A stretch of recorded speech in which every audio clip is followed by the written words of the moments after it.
Hello everyone, तुम्ही बघू शकता आता आपल्याकडे V1 आणि ट्रिगर दोन्ही अवेलेबल आहे.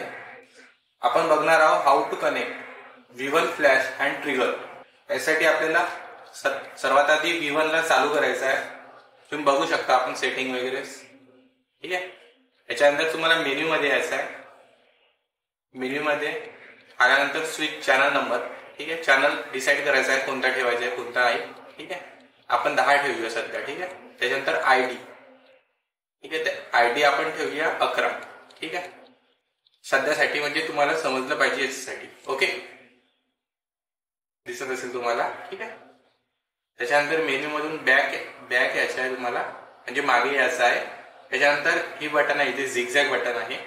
झिगझॅग बटनवर क्लिक करायचं आहे आणि ऑरेंज येथपर्यंत तुम्हाला थांबायचं आहे, ठीक आहे. ऑरेंज आलेला आहे.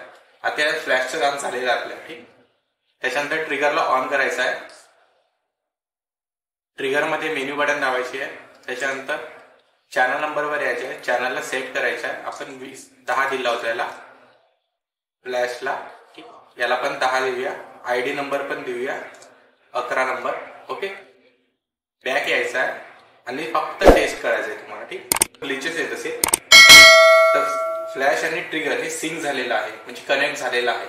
आता तुम्ही दूरून या फक्त ट्रिगरद्वारे या फ्लॅशची पॉवर कमी जास्त करू शकता, ठीक आहे. ते कशी करू शकता, ठीक आहे, मी सांगतो तुम्हाला.